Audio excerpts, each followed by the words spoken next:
Les tests de Opus 51.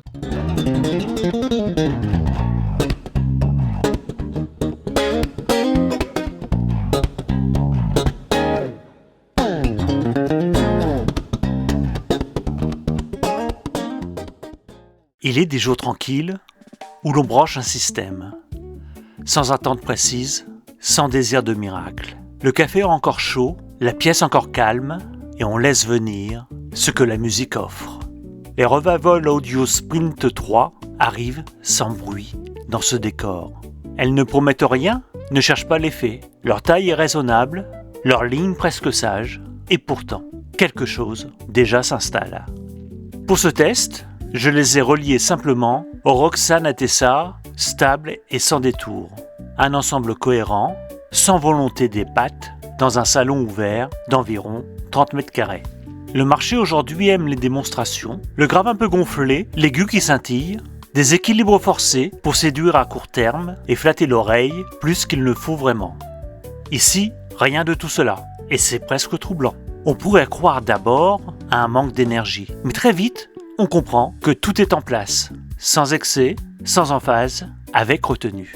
J'ouvre avec le jazz et le souffle prend forme. Avec Quest of the Invisible de Naïsam Jalal, la flûte se déploie, libre, presque palpable, et l'air entre les notes devient perceptible. Le registre médian s'impose avec douceur. Les voix trouvent un corps, une juste présence, ni projetées vers vous, ni retenues en arrière.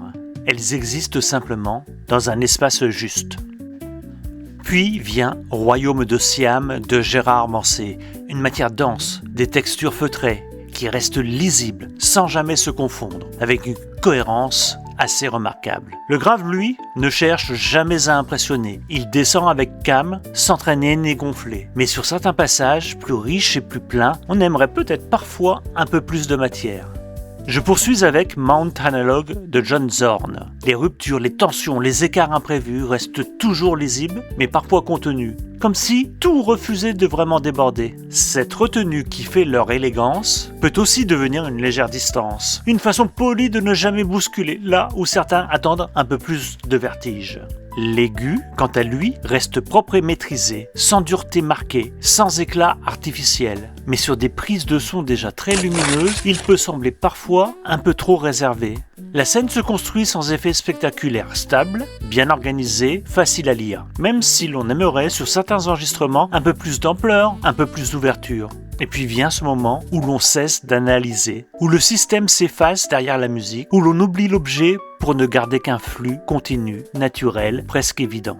C'est là que ces enceintes prennent tout leur sens, non pas dans l'instant, mais dans la durée. Elles ne cherchent pas à séduire ou surprendre, mais simplement à rester justes et cohérentes. Bien sûr, tout n'est pas parfait, et c'est très bien ainsi. Le grave reste mesuré, l'ensemble parfois sage, mais ce choix semble clair, presque revendiqué, celui d'un équilibre plutôt que d'un effet. Au fond, ce qui demeure après plusieurs semaines, ce n'est pas un choc, ni même une signature, mais une forme discrète, presque silencieuse, d'évidence musicale, simple et durable. Et lorsque vient le temps de les débrancher enfin, on hésite un instant, ce qui ne trompe jamais, car ce sont souvent celles qui parlent le moins fort, qui laissent les souvenirs les plus persistants.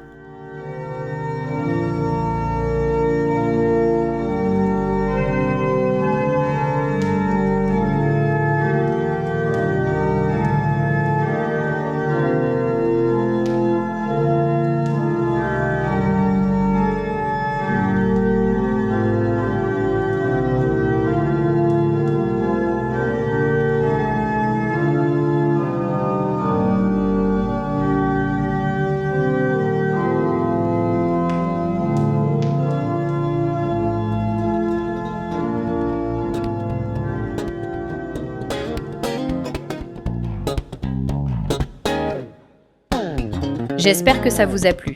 Dites-moi ce que vous en avez pensé dans les commentaires. Un grand merci pour votre soutien. N'oubliez pas de vous abonner et de liker avant de partir. Salut tout le monde!